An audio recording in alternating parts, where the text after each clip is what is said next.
Bonsoir, merci de nous retrouver sur TV Sud pour le journal. Dans les titres de ce mercredi 21 septembre, une nouvelle compagnie maritime sur le terminal fruitier de Sète. Le collectif qui luttait contre l'Israélien Agrexco reste vigilant. Toujours à Sète, opération Tortue devant le collège Paul Valéry ce matin. Des parents d'élèves réclament l'ouverture d'une 6e classe supplémentaire. En foot, retour sur un match sans éclat, les Crocos de Nîmes ont battu le Paris FC hier soir 2-1 au Costières. Et on finira avec une promenade dans les vignes. Une enseignante nîmoise a amené ses collégiens découvrir la tradition viticole à Rodillan. Son credo, apprendre le latin en s'amusant, c'est possible. Cozy Arma s'implante à Sète. La compagnie maritime italienne va assurer des rotations sur le terminal fruitier du port, reprenant notamment 2 bateaux qui étaient loués par Agrexco, l'importateur israélien de fruits et légumes qui avait été placé en liquidation judiciaire le 30 août dernier. Plus d'explications avec Jean Brun dans quelques instants. Le bilan de la concertation sur l'A9 vient d'être publié. Plus de 11 000 personnes ont donné leur avis sur le doublement de l'autoroute entre Saint-Jean-de-Védas et Vendargues lors de l'enquête publique qui s'est tenue du 15 juin au 15 juillet dernier. Ces éléments seront maintenant transmis au ministre chargé des Transports qui tranchera. Le bilan est disponible sur internet www.concertation-a9-2011.org. Les parents d'élèves du collège Paul Valéry ne décolèrent pas. Depuis 2 semaines, 8 familles réclament l'ouverture d'une classe de 6e supplémentaire pour que leurs enfants puissent être scolarisés dans l'établissement. À la rentrée scolaire, ils avaient établi un campement devant le collège et ce matin, dès 7h30, ils ont mis en place un barrage filtrant laissant entrer les élèves un par un. Une opération tortue qui a perturbé l'entrée des collégiens et le début des cours. On écoute une maman en colère au micro d'Olivier Roiran.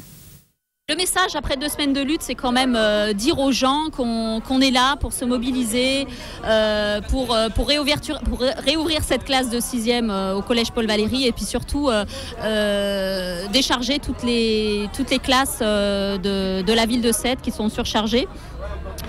Nous, on aimerait quand même que les gens prennent conscience de cela, qu'actuellement les élèves travaillent dans de mauvaises conditions ainsi que les professeurs.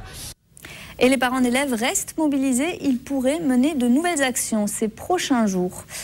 En Languedoc-Roussillon, plusieurs communes seraient touchées par les emprunts toxiques, dont 5 plus particulièrement. C'est ce que révèle le quotidien Libération aujourd'hui. Il s'agirait de Nîmes, Vergès, Villeneuve-les-Maglones, Béziers et Saint-Laurent-de-la-Salanque dans les Pyrénées-Orientales. Ces villes auraient souscrit des prêts qui génèrent aujourd'hui des surcoûts dépassant plus de 20% les sommes empruntées. Le congrès de l'Association européenne des eaux et aquariums a débuté ce matin au Quorum. Jusqu'à la fin de la semaine, plus de 600 professionnels du monde animalier sont réunis à Montpellier. Le but est de promouvoir la coopération entre zoos et la préservation des espèces animales. Cela faisait 15 ans que ce congrès n'avait pas séjourné en France, une véritable reconnaissance pour le zoo du Lunaret. Ce ne serait pas équitable de tenir la conférence tous les ans au même endroit. C'est pour cette raison qu'à chaque édition, nous nous rendons dans une ville différente en Europe. L'autre point primordial pour nous, c'est l'importance qu'accorde la ville d'accueil à son propre zoo. Et le zoo de Montpellier bénéficie justement d'un important soutien de la municipalité. La privatisation ne serait plus à l'ordre du jour pour Montpellier Méditerranée. Alors que le gouvernement préparait la privatisation de 4 aéroports régionaux, l'opposition des collectivités locales aurait eu raison du projet. C'est ce que rapporte le quotidien Les Échos aujourd'hui. Actuellement, l'État détient 60% du capital des aéroports, 25% appartiennent aux chambres de commerce et d'industrie et 15% sont propriété des collectivités. Je vous le disais en début de journal, Cozy Arma s'implante à Sète. La compagnie maritime italienne va assurer des rotations sur le terminal fruitier du port. Plus d'explications avec Jean Brun tout de suite. Fierté de Georges Frêche, mais construit et financé par l'italien GF Group pour un coût de 25 millions d'euros, le terminal fruitier du port de Sète ne voit plus passer que quelques bananes d'outre-mer depuis la faillite de la société israélienne Agrexco au début de l'été. Une faillite retentissante puisque l'État d'Israël possédait une bonne partie de cette société agroalimentaire. Une faillite qui avait fait la fierté de la coalition anti-Agrexco qui reprochait à l'entreprise d'exploiter les agriculteurs palestiniens. RTS, qui opère le terminal fruitier à Sète, a donc cherché et trouvé un nouvel armateur afin de rouvrir le transit maritime entre Sète et Haïfa. Cozy Arma est une entreprise qui offre de la logistique aux exportateurs israéliens et aux importateurs européens. Donc je suppose qu'une organisation israélienne et européenne est en train de se mettre en place. Aujourd'hui, je ne la connais pas. Cosciarma faisant et assurant ce que faisaient les bateaux de Carmel jusqu'à présent, ce qui assure la desserte du terminal fruitier, c'est toi. L'armateur Cosciarma a donc repris à son compte les bateaux d'Agrexco. Reste à organiser l'achat et la commercialisation des fruits produits en Israël et dans les territoires palestiniens. Le droit international n'a pas changé. Ces produits sont toujours le fruit d'un crime de guerre. Quel que soit l'opérateur qui va amener ces produits criminels sur le continent européen, la bataille continuera. La coalition anti-Agrexco devrait donc reprendre sa lutte rapidement contre un opérateur encore inconnu.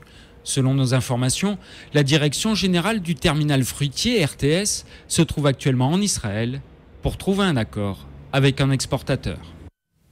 Le Quadéo est arrivé dans le Gard. 2 engins électriques sont désormais à la disposition des postiers du département.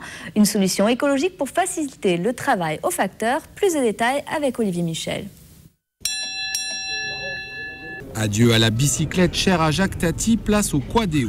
Dans le cadre de son plan national de transport propre, La Poste renouvelle son parc de véhicules.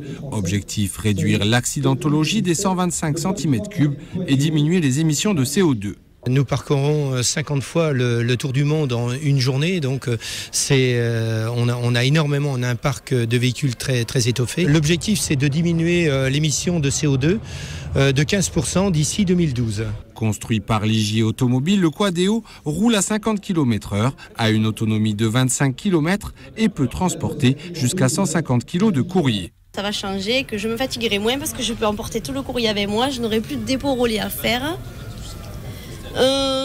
Qu'est-ce qui va changer? Je serai abritée quand il pleut. Facile à conduire? Ouais, il y a 2 pédales, alors c'est bon, je vais pas m'embrouiller. Hein. Sur les 80 véhicules du territoire, le Gard en compte 2, à Alès et à Nîmes, où le Quadéo effectuera la tournée sur le chemin bas d'Avignon. Les basketteuses de Latte de retour sur le parquet. Samedi, le BLMA affronte l'Union Hainaut au stade Coubertin à Paris. Et la saison dernière, les filles de Latte ont effectué un beau parcours. Demi-finalistes du championnat, elles ont remporté la Coupe de France qualificative pour l'Euroleague. Du coup, cette année, le président place la barre encore un peu plus haut. On l'écoute au micro d'Olivier Roiran.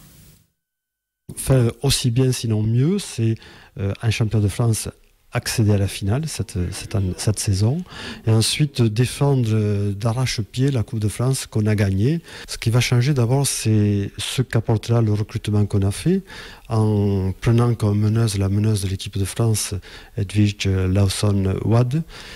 Ensuite, en prenant une ailière américaine de forte réputation, Kristen Mann.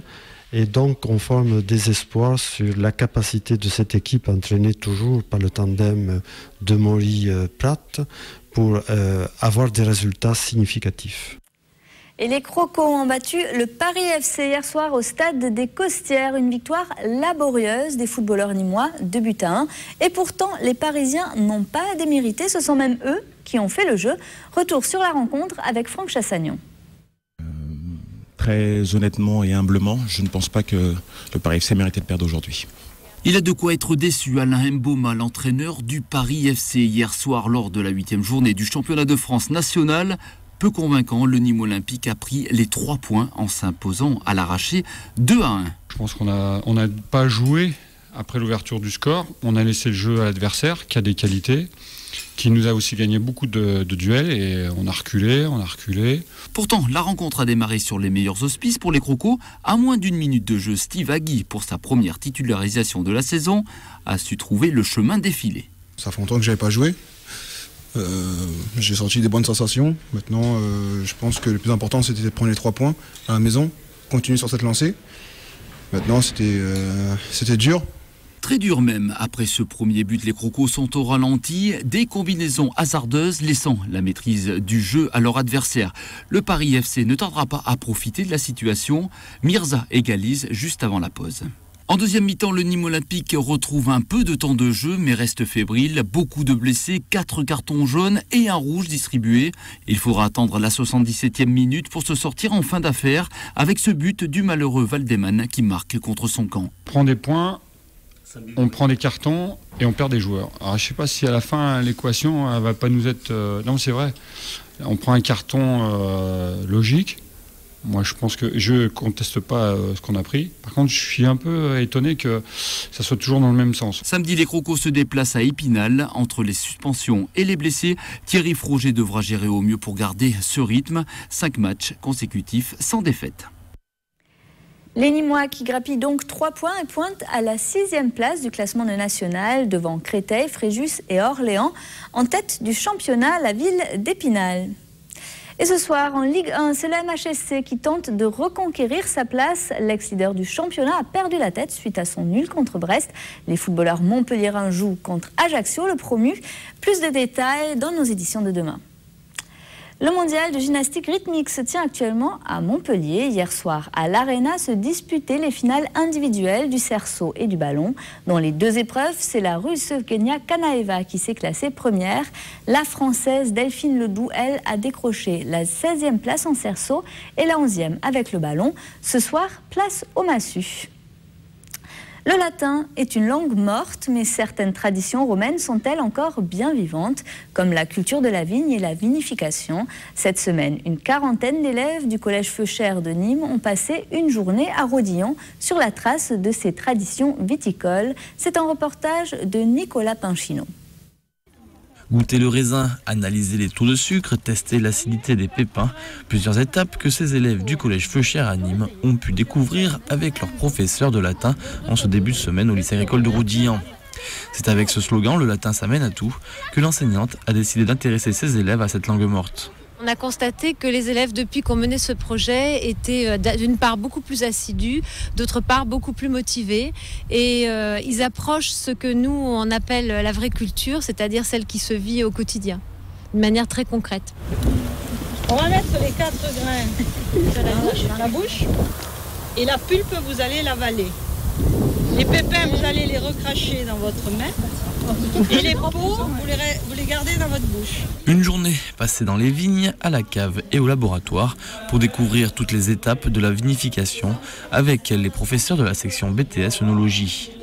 Ce projet, on l'a appelé le repas dans la romanité et il nous amène très très loin puisque en partant de simples recettes que petit à petit on sait traduire, on va s'intéresser à tout ce qui constituait l'univers quotidien des Romains au travers de ce thème du repas. Ces 43 élèves en section latin profiteront également cette année du musée archéologique, prépareront un repas romain selon les recettes d'Apicius et enfin partiront en Italie visiter le site de Pompéi.